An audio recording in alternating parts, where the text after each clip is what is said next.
Bonjour à tous et bienvenue dans une nouvelle vidéo. Aujourd'hui, juste avant le Grand Prix du Japon, on respecte nos traditions puisqu'après les deux premiers Grands Prix de la saison, c'est l'heure de sortir nos meilleures conclusions hâtives. Le principe est très simple, affirmer haut et fort une conclusion. Tel pilote va être champion, lui n'a plus aucune chance, telle équipe est une catastrophe, tel pilote n'a plus d'avenir.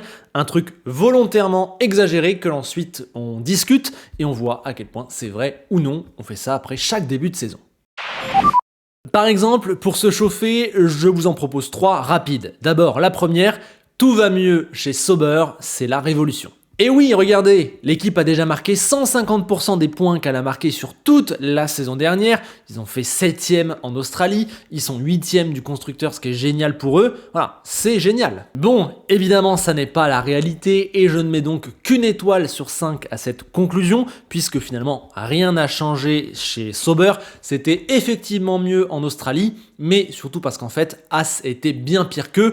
Donc en fait, quand on y regarde de plus près, en Australie, ils roulaient aux alentours de la 9e force du plateau, largement hors des points, et ce sont évidemment les faits de course au moment de l'arrêt au stand sous la pluie qui ont totalement changé. Bonne décision et 6 points à la clé, mais la vérité de la monoplace, elle est bien plus loin que ça. D'ailleurs, on a vu la vérité en Chine, où ils étaient la dernière force, assez loin même des autres, peut-être même encore plus loin que l'an dernier, avec une voiture très dure à conduire, qui a envoyé ses 2 pilotes dans le décor dans les premiers tours. Bref, non, évidemment, rien n'a changé chez Sauber, bravo pour les 6 points qui font du bien, mais c'est un trompe-l'œil, ils seront très certainement derniers en fin de saison. La deuxième, là aussi c'est très clair, Lance Stroll est clairement le meilleur pilote chez Aston Martin.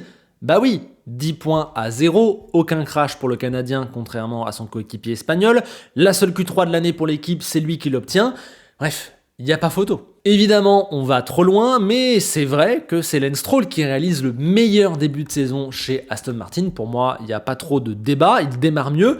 Cependant, il faut rappeler que Fernando mène 2-1 sur l'exercice des qualifications, où ça a quand même été toujours très serré, dans le même dixième quasiment.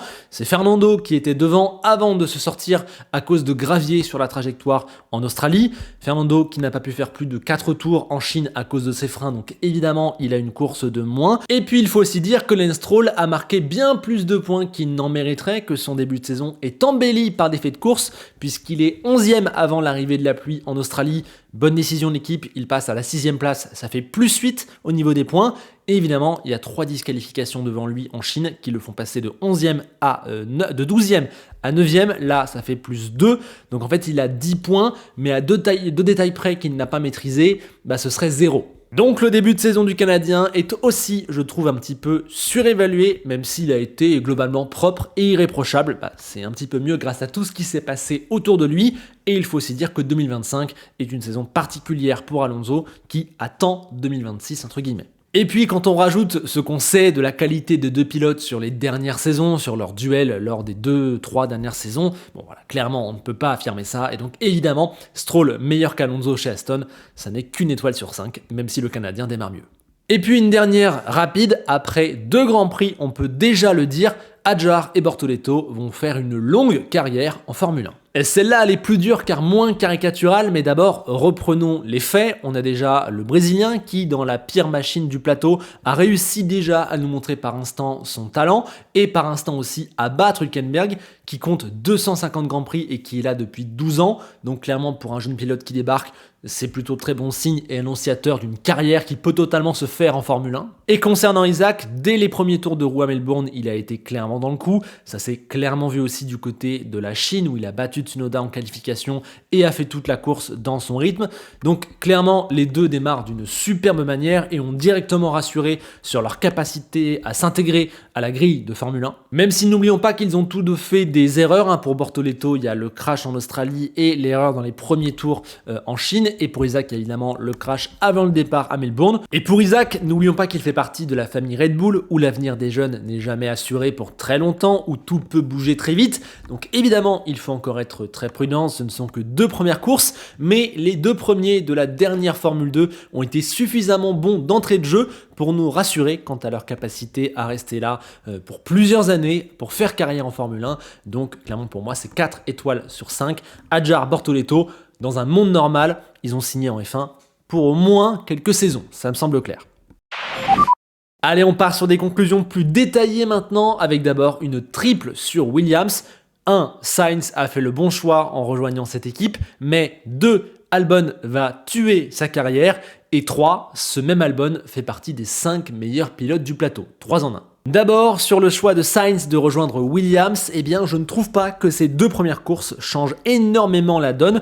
Oui, ça démarre très bien, sûrement même mieux qu'espéré. Williams est la 6e force du plateau et a su concrétiser, contrairement à Racing Bulls, ce qui la place idéalement dans la lutte pour les meilleurs des autres, on va dire, la 5e ou 6e place du constructeur. C'est clairement top, mais si Sainz a signé là, c'est pour ce qui va se passer à partir de 2026. C'est pour la capacité de l'équipe un jour dans les prochaines saisons à jouer tout devant. Donc finalement, le début 2025, il importe peu pour Carlos Sainz. J'ai envie de dire qu'en fait, il pourrait être au niveau de Sauber, que ce serait plus ou moins la même chose, puisque ça ne présage en rien ou en pas grand-chose de ce qu'il pourrait se passer dans les prochaines années. Donc je ne mets que 3 sur 5 parce que oui, face au 2e siège Red Bull ou Alpine, qui étaient finalement les autres choix de Carlos Sainz, je continue de penser que Williams était l'écurie qui lui correspondait le mieux, qui réunissait le plus d'éléments. Mais voilà, ce n'est pas les 2 premières courses de 2025 qui font changer mon jugement là-dessus. Numéro 2, Albon va détruire Sainz. Bon, concrètement, c'est ce qui est en train de se passer en ce moment. 16 points à 1. Carlos n'en aurait pas marqué s'il n'y avait pas eu 3 disqualifications devant lui en Chine où il a largement peiné. Il est mené 3-0 en qualif avec en moyenne environ une demi-seconde d'écart. Il a aussi eu un accident en Australie sous la safety car. Pour l'instant, il n'y a pas de débat, Albon est largement devant. Mais cet écart, bien que conséquent, peut-être même plus conséquent que ce à quoi on pouvait s'attendre, eh bien me semble finalement assez logique sur des premières courses où Albon connaît la voiture et pas Carlos qui l'a dit lui-même est plus rapide que ça et va avoir besoin de temps pour monter en puissance et petit à petit faire mieux. Alex a aussi été fortement récompensé par les faits de course autour de lui, la stratégie en Australie, les disqualifications des Ferrari en Chine. Il a aujourd'hui 16 points. La vérité se situe plutôt aux alentours de 8 ou 10, même si attention, ça n'enlève absolument rien à sa performance à lui qui a été parfaite. J'insiste aussi sur le fait que 2026 sera bien plus pertinente que 2025 pour évaluer le vrai niveau des 2 pilotes puisqu'ils démarreront sur un pied d'égalité avec en plus une machine totalement nouvelle et en plus ce sera une saison qui comptera à la même valeur pour les deux. Là, 2025 compte plus pour Albon qui a besoin de prouver des choses que pour Sainz qui a besoin de temps pour s'adapter et qui vise un projet sur du plus long terme. Donc je tempère clairement cette affirmation et je ne donne que 2 étoiles sur 5. Mais attention, on l'avait dit, Alexander Albon avait été sous-estimé à l'entame de la saison et va donner du fil à retordre à Carlos plus que ce que certains imaginaient. Et pour Carlos, s'il veut garder le magnifique statut qu'il a obtenu au cours de son passage chez Ferrari, puisqu'aujourd'hui beaucoup de gens lui donnent une excellente cote, bah quand même au fur et à mesure de la saison, il va devoir monter en puissance. Pour moi, la dynamique actuelle est logique, mais méfiance, si c'est comme ça sur toute l'année, oui, là, on aura un problème. Mais pour l'instant, je laisse du temps à Carlos, on n'est pas du tout encore dans ce genre de discussion. Et pour la dernière, Albon, l'un des 5 meilleurs pilotes du plateau, eh bien, je dois dire que sur ce début de saison, ces 2 premiers week-ends, il l'est, puisque pour moi, dans mon classement par note, il n'y a que Verstappen et Russell qui sont devant.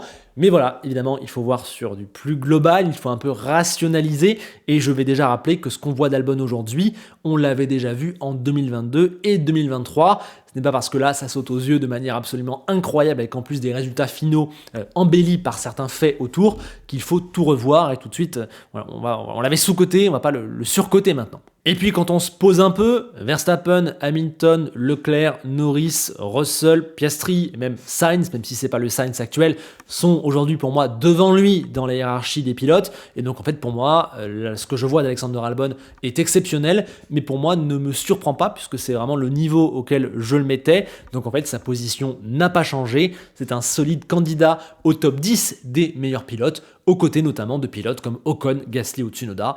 Donc Albon exceptionnel début de saison. Maintenant, c'est du Alexander Albon. C'est pas spécialement une surprise, je trouve. Il est excellent. C'est peut-être un des 10 meilleurs pilotes de la grille. Vous me direz où vous le mettez. Nouvelle conclusion hâtive, elle fait mal, et par contre elle est vraie, forcément, puisque c'est une conclusion hâtive. Alpine est parti exactement comme l'an dernier. C'est une catastrophe. Encore une fois, malheureusement, les faits sont là. C'est la seule équipe qui n'a pas encore marqué le moindre point. Il y a eu en plus une disqualification en Chine, un seul passage en Q3 sur 6 possibles, aucune voiture qui ne sorte de la Q1 ou de la SQ1 en Chine.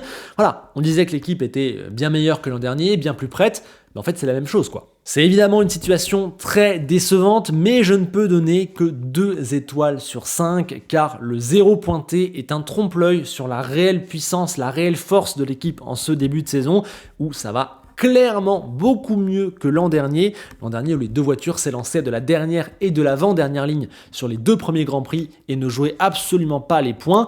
En 2025, on n'est clairement pas dans ce genre de catastrophe, même si le classement le laisse penser. La voiture a certes des défauts, clairement, et j'ai été déçu de la performance, surtout en Chine, clairement, mais Alpine joue avec Williams, Aston Martin, parfois peut-être Racing Bulls, même s'ils sont peut-être un petit avantage. Voilà, l'écurie française est bien intégrée au midfield, comme le montre la 9e place de Gasly en Australie avant que les choses ne dégénèrent, et le sprint où il est remonté sur des pilotes qui étaient du même niveau que lui. Le gros problème, et il est récurrent, on le voyait déjà les années précédentes, c'est qu'Alpine n'a pas concrétisé. Un coup à cause d'une mauvaise stratégie, l'autre coup à cause d'un kilo en moins sur la voiture qui l'empêche de profiter de 2 disqualifications pour rentrer dans les points ou pour prendre plus de points. Donc ouais, pour l'instant, le compte n'y est clairement pas. On est d'accord pour dire que ce n'est pas assez. Mais par contre, il faut rester mesuré, ça n'a rien à voir avec la cata de l'an dernier. Là, on arrive au Japon et Alpine peut jouer les points si elle met tout bout à bout, ce qui n'était pas le cas au bout de 3 courses l'an dernier. Il faut savoir un petit peu se mesurer. On continue avec une que je trouve très compliquée, mais qui est complètement dans l'actu. Yuki Tsunoda est en train de sauver sa carrière en Formule 1. Avant le coup d'envoi de la saison, on était tous d'accord pour dire que l'avenir du japonais semblait très mal embarqué à cause du manque de considération de Red Bull et de la fin prochaine du moteur Honda. Sa seule chance, c'était de séduire une autre équipe, mais les opportunités étaient faibles. Cadillac, Aston, voilà, on sentait bien que Yuki allait se faire avoir. Mais dans la continuité d'une super bonne saison 2024, même si je signale qu'elle a été un petit peu irrégulière, notamment sur la 2e partie de saison qui a été moins bonne, surtout le coup d'envoi qui était vraiment exceptionnel, eh bien Yuki est encore génial en ce début d'année, il démarre parfaitement, il a été super costaud, impressionnant, il est pour l'instant l'un des 5 meilleurs pilotes de ce début de saison et n'a clairement pas été récompensé à sa juste valeur à cause des stratégies de son équipe qui lui a sûrement fait perdre une 15aine de points. Voilà. Aujourd'hui, Yuki pourrait totalement être 5 ou 6e du championnat pilote et ce serait juste logique quoi. Et ce début de saison, selon moi, il change 2 choses fondamentales dans la perception de Yuki. La première, c'est qu'à nouveau, sa cote explose et donc c'est toujours exceptionnel pour un pilote.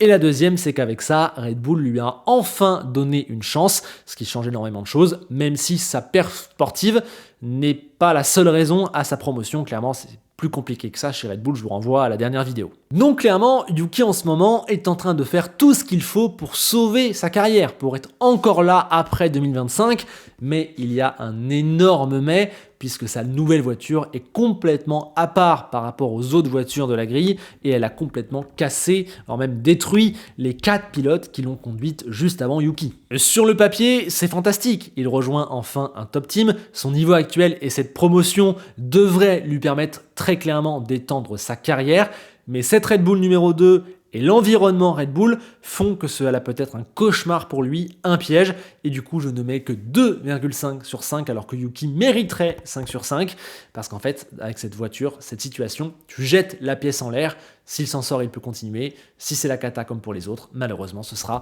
terrible pour lui la suite. Ensuite, j'ai une double conclusion sur un des pilotes en forme de ce début de saison, c'est George Russell. La première, il joue le titre. La deuxième, il est l'un des 3 meilleurs pilotes de la Formule 1 actuelle. Pour ce qui est de jouer le titre, il a été absolument parfait jusqu'ici et ne pointe qu'à une dizaine de points du leader du championnat alors qu'il n'a pas la même machine que lui. Il n'aurait pas pu faire mieux et a même capitalisé sur les erreurs et les places laissées par les autres.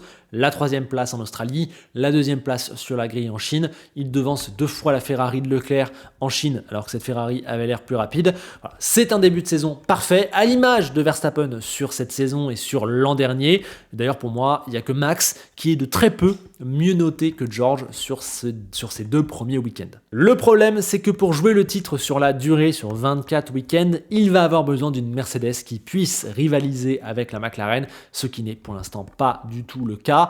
La W16 est globalement constante et stable, ce qui fait une belle révolution par rapport à ses prédécesseuses, mais elle n'a pas le niveau de la McLaren.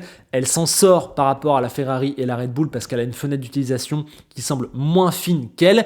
Mais voilà, ça veut dire que George sera globalement toujours là pour jouer le podium, mais n'aura rarement, voire jamais, le potentiel en main pour aller chercher plus, pour battre à la régulière des pilotes qui ont une meilleure machine, que ce soit la McLaren quasiment tout le temps, ou la Ferrari et la Red Bull le jour où elles sont pile dans leur fenêtre. Du coup, seulement 2 étoiles sur 5. Lui, il est parfait, il en a le niveau, je pense. Malheureusement, sa voiture, c'est pas le cas.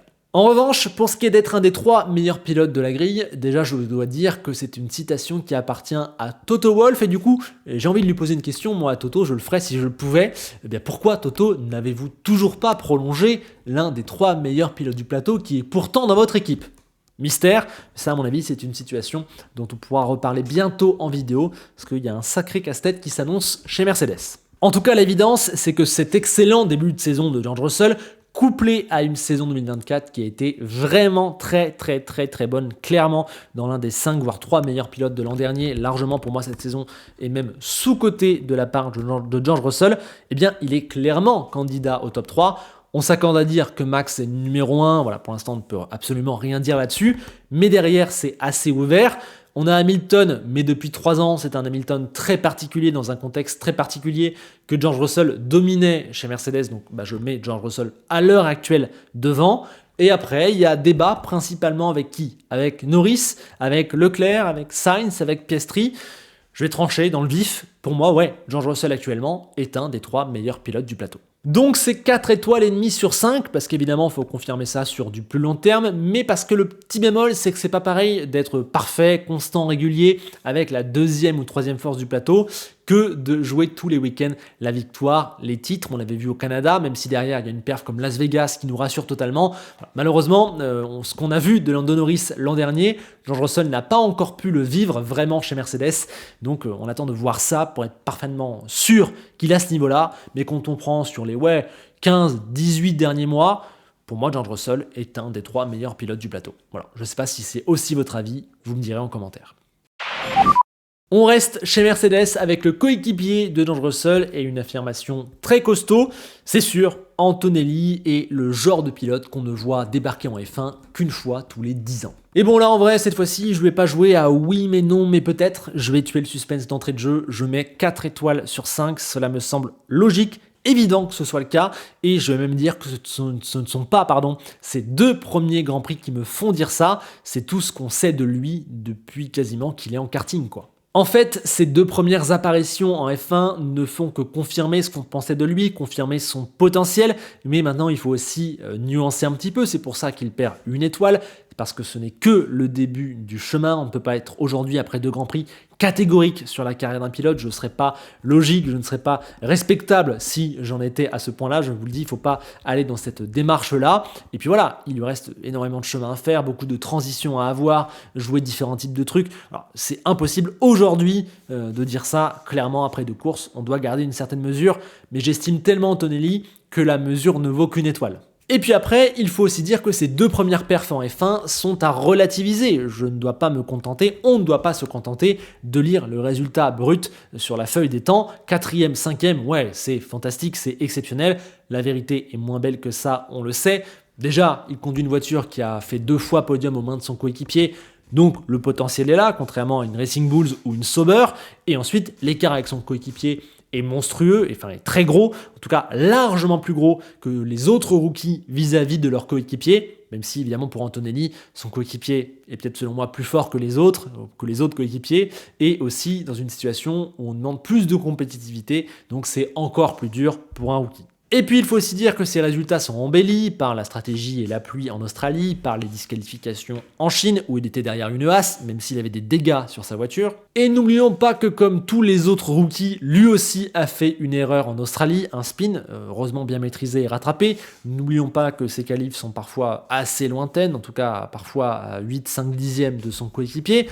Donc voilà, se baser sur les résultats bruts pour parler de la valeur d'Antonelli, ça n'a aucune valeur. Malgré tout, c'est 4 étoiles quand même parce que sa maîtrise, sa rapidité, sa sérénité, sa manière d'appréhender les choses, son style, ses dépassements qu'il a déjà produits, sa mentalité, son contrôle dans les situations chaudes, eh bien ouais, ça, à 18 ans, ça n'a absolument aucun sens et c'est tout ce qu'on anticipait de lui depuis finalement déjà 2-3 ans, quoi. Donc ouais, Antonelli, un phénomène qu'on ne voit que tous les 10 ans.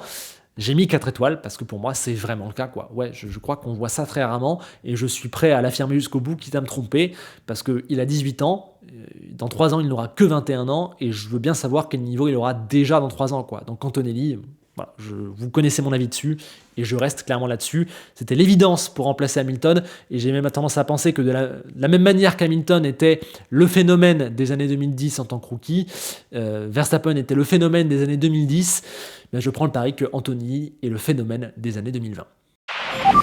Allez, nouvelle conclusion qui fait très mal et elle est simple, elle est brutale. Ferrari est un éternel échec. Et oui, après 18 ans sans titre, après de multiples ratés, de multiples déceptions lors des dernières saisons, Alonso, Vettel, 2022, tout ça, couplé à la prometteuse fin de saison dernière où la voiture était très bonne, où il y a plein de choses qui montaient en puissance, où ils n'ont terminé qu'à 14 points du constructeur, et avec tout cet hiver, avec l'arrivée d'Hamilton, la hype, eh bien clairement, on attendait beaucoup mieux que 17 points en 2 courses derrière Williams au championnat constructeur. Aucun podium, 8e et 10e en Australie avec une erreur stratégique sous la pluie, et puis 2 disqualifications du côté de la Chine où ils étaient la 4e force. Avec tout ça, McLaren est déjà à 61 points. C'est terrible. Bon, clairement, ce début de saison est une catastrophe. Et en plus, ce qui est gênant, c'est qu'on a le sentiment qu'on ne comprend pas tout chez Ferrari. En témoigne le sprint, où Hamilton passe en 2 heures d'une victoire à une qualif quelconque avec une voiture qu'il comprend beaucoup moins bien. C'est bien le signe que cette voiture n'a pas encore mis le doigt sur les bonnes choses. Mais je ne vais donner que 2 étoiles et demie sur 5, puisqu'il ne faut pas s'emballer. Clairement, la quête des titres a pris du plomb dans l'aile, mais la saison est encore longue. Et cette fois, je pense qu'il faut essayer de ne pas réagir avec la Scuderia, parce que je pense qu'on ne s'est pas trompé. Tous les éléments sont bel et bien là, au sein de l'équipe, les pilotes, la structure, le management, la compréhension globale. Simplement, il s'agit de mettre le doigt sur les bons réglages de la voiture, trouver la bonne fenêtre, et je pense que beaucoup de choses pourront changer. En témoigne finalement le sprint. Et puis dernier élément positif pour Ferrari, on peut aussi se dire qu'Hamilton n'est pas encore à 100%. Voilà, ça ne peut qu'aller mieux pour la Scuderia. Donc si les 2 premiers week-ends sont totalement cauchemardesques, eh bien ce Ferrari me semble différent des précédents Ferrari, mieux armés, et donc je ne vais pas l'enterrer. La saison est longue et je pense que des éléments forts ont entaché ce début de saison, et qu'en vérité, il y a mieux, il y a bien mieux à faire. Avant-dernière conclusion maintenant, elle est double. Verstappen ne sera pas champion cette saison et quittera Red Bull à la fin de cette saison. Pour le titre, vous le savez si vous avez regardé mon débrief après Shanghai, c'est une des conclusions que j'apportais. Je pense qu'avec la Red Bull actuelle, c'est impossible, tout Verstappen qu'il soit. J'ai donc envie de mettre 5 sur 5 pour le titre, c'est mort. Mais la saison 2024 de Max prouve qu'il ne faut jamais l'enterrer, qu'il sait qu'il peut être champion avec un matériel inférieur. Même si là, sur l'entièreté d'une saison, sans le matelas d'avance en termes de points et en termes de mental, avec le clan McLaren qui est plus fort, qui a appris et qui clairement semble maîtriser son sujet et avoir encore plus d'avance que l'an dernier, là, ça me semble vraiment quasi impossible. Et le deuxième point qui m'empêche de mettre les 5 étoiles, c'est que voilà, la saison est encore longue, on l'a dit, ça se trouve, Red Bull va amener la bonne évolution qui va tout faire changer. On ne peut pas être encore totalement catégorique aujourd'hui. Donc, puisque c'est Verstappen et que c'est seulement 2 Grands Prix, je ne mets que 3 étoiles sur 5.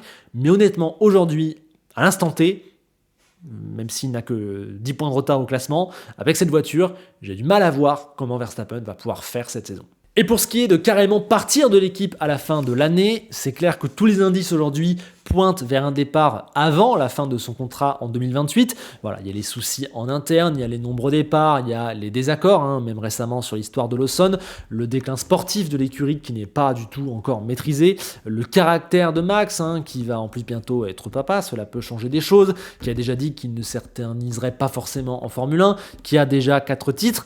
Donc ouais, quand on met tous les éléments bout à bout qui semblent clairs, on se dit qu'au terme d'une saison qui pourrait être longue et avec un titre perdu, pénible, eh bien je pense que oui, Max pourrait quitter Red Bull, mais la question c'est où? C'est ça le plus important. Si c'est pour une retraite ou une pause, je me dis quand même que c'est tôt, puisqu'on a l'appel du règlement 2026, ça m'étonnerait qu'il ne veuille pas tenter cela, même si encore une fois, je rappelle que la paternité peut changer des choses. Mais voilà, on a un gars de 27 ans qui est au sommet de son art avec un règlement qui change. Je me dis que quand même partir maintenant, c'est encore un peu tôt, tout Verstappen qu'il soit. Après, il y a Aston, mais c'est un sacré saut dans l'inconnu, puisque pour l'instant, c'est une équipe qui, sur le papier, réunit des bonnes choses, mais n'a absolument rien prouvé. Et puis, techniquement, les deux pilotes ont déjà un contrat pour l'an prochain. Il faudrait virer l'un des deux, potentiellement Lance Stroll, mais pour l'instant, en 9 ans de Formule 1, personne n'a jamais pu virer Lance Stroll. Donc, mine de rien, ça reste à faire. Et puis, il y a évidemment Mercedes, dont on parle beaucoup aujourd'hui. Le lien est évident. Y aller chez eux pour le règlement 2026, ça fait aussi beaucoup de sens. Mais la question, c'est qu'il va falloir se séparer pour Toto Wolff de Russell ou d'Antonelli. On en parlait, on l'évoquait tout à l'heure. Donc, bon, c'est quand même assez compliqué de l'imaginer aujourd'hui. Il faudrait un sacré mouvement de terrain pour que ça se place. En plus, on peut dire que Mercedes a raté, entre guillemets, en tout cas n'a pas été au sommet sur les 4 dernières saisons. Donc, leur faire confiance, c'est pas non plus ultra naturel. Et même d'ailleurs, je rajouterais que partir à quelques mois du changement de règlement, c'est pas forcément la meilleure idée puisque c'est faire un pari et après tu pourras pas forcément te resituer une fois que tu auras toutes les cartes en main de la hiérarchie de l'an prochain. Donc voilà, c'est pas si évident que ça, cette affaire, donc je me dis qu'on est à une chance sur 2 étoiles et demie sur 5, ce qui est quand même, faut se rendre compte, ultra élevé pour un quadruple champion du monde en titre qui n'a que 27 ans et qui est au sommet de son art et qui a un contrat longue durée. Ça montre quand même qu'une folie peut se produire cette saison sur le mercato. Et puis la dernière facile, j'étais obligé. McLaren a déjà plié le championnat. Le titre va se jouer entre Norris et Piastri. Alors, qu'est-ce qu'on en pense? Eh bien, les 2 premiers week-ends ont été sans appel, malgré des difficultés. Une voiture qui n'est pas totalement confortable, qu'il ne maîtrise encore pas parfaitement, qui n'est pas très bien réglée, et des pilotes qui ont déjà fait chacun quelques erreurs. Eh bien, le bilan, c'est 2 pôles, 2 victoires, 1 doublé, 21 points d'avance sur Mercedes, 42 sur Red Bull qui n'a qu'un pilote, et 61 sur Ferrari. Ils sont déjà largement devant alors qu'ils ne sont pas à 100%, que Norris potentiellement, qui est leur pilote numéro 1, ne se sent pas complètement à l'aise. Et je me dis qu'on n'a pas encore vu leur vraie marge, puisqu'avec la pluie de Melbourne et les conditions particulières du circuit en Chine, eh bien on ne sait pas à quel point McLaren est devant. Et j'ai en tête les 4 dixièmes d'avance lors de la qualif sur le sec en Australie et l'avance à la moitié du Grand Prix d'Australie, 20 secondes sur la première Red Bull, 30 sur la première Mercedes, 40 sur la première Ferrari. Ouais, je pense qu'en fait, peut-être qu'on a vu les 2 Grands Prix les plus compliqués pour l'instant pour McLaren où leur domination se voit le moins. Donc attention. Et quand je rajoute les difficultés des autres, Mercedes qui n'a pour l'instant pas vraiment réussi à casser son plafond de verre et qui depuis plusieurs années galère, Red Bull qui n'a pas réglé sa voiture et qui n'a qu'un seul pilote pour aider Verstappen, du côté de Ferrari, on n'est pas encore au point non plus. Ça, en comparaison avec la perfection technique que fait McLaren depuis 3 ans où ils n'ont pas raté une seule évolution et comprennent absolument tout de leur voiture, ils sont même capables d'être plus intelligents que les autres sur des petits détails, eh bien je me dis que oui, même si la saison sera longue, que des évolutions peuvent tout changer, clairement aujourd'hui ils ont plus que la meilleure situation, déjà de l'avance, et je n'ai aucune raison de penser que la situation va se retourner prochainement, malgré le fait qu'il ne soit pas encore parfait. En plus, l'appel de 2026 rend le début de 2025 encore plus important que les autres débuts de saison, puisqu'au premier tiers de l'année, sûrement au retour en Europe, les autres équipes vont estimer leur retard en performance et en points par rapport à McLaren et vont tenter d'imaginer est-ce que cela peut se rattraper, est-ce que ça vaut le coup de tenter de rattraper. On va évaluer si on continue 2025 ou si c'est trop tard, on va déjà sur 2026. Donc en fait, une grosse partie du titre et de la saison se joue déjà dès maintenant et McLaren est en train de faire le travail. Donc oui, je mets 4 étoiles sur 5 à cette affirmation. au bout de seulement 2 courses. J'ai conscience d'à quel point c'est énorme, 4 étoiles sur 5 au bout de 2 courses. Je pense clairement que cette saison, les titres, c'est pour McLaren et pour ces 2 pilotes. Je le pensais déjà avant Melbourne, donc je le pense encore plus fortement aujourd'hui. Évidemment, c'est pas fait, il y a la petite étoile d'incertitude, mais mon opinion aujourd'hui, c'est que tout ça est entre leurs mains, que s'ils perdent, cela ne pourra être qu'à cause d'eux-mêmes. Dans cette vidéo, je n'ai pas évoqué As puisque les 2 premières courses sont pour moi trop différentes pour tirer une conclusion même hâtive. Je vais évoquer Racing Bulls qui ne concrétise pas mais qui est très rapide et qui va changer de pilote. Voilà, c'est trop compliqué. D'ailleurs, je ne vais pas parler non plus de Lawson qui est un cas trop à part des autres. Pas parler de Douane qui, à mon sens, se débrouille plutôt très bien et je trouve que c'est trop tôt pour en discuter. Et pareil, je n'ai pas évoqué le potentiel duel Hamilton-Leclerc car pour l'instant, je n'ai pas assez d'éléments clairs pour dire quoi que ce soit. Mais libre à vous d'évoquer ces cas-là en commentaire en me donnant vos conclusions hâtives de ce début de saison et n'hésitez pas à les noter et à noter sur 5 étoiles toutes les conclusions que je viens de vous donner dans cette vidéo en vous rappelant qu'évidemment c'est une vidéo un peu poussée à l'extrême sur le début d'année pour discuter de tout ce qu'on a vu jusque-là. Avant de partir, n'hésitez pas à mettre un like, à vous abonner et à aller voir la vidéo incognito qu'on a sortie avec Canal+, ou avec Julien, Margot, Laurent, Franck, Pauline, Jules, Hydro et Lucas par les fins, eh bien on joue tout simplement à un jeu incognito sur la F1, c'est très drôle, c'est sympathique. Je vous invite à voir ça, le lien est en description, j'espère que vous aimerez. Merci à vous pour votre soutien et on se quitte avec Enzo Ferrari qui évidemment a sa propre conclusion hâtive. Elle est très simple, Lewis Hamilton est déjà le meilleur pilote de l'histoire de Ferrari puisqu'il est le seul de l'histoire de la Scuderia à avoir remporté une course sprint. C'est imparable. À bientôt.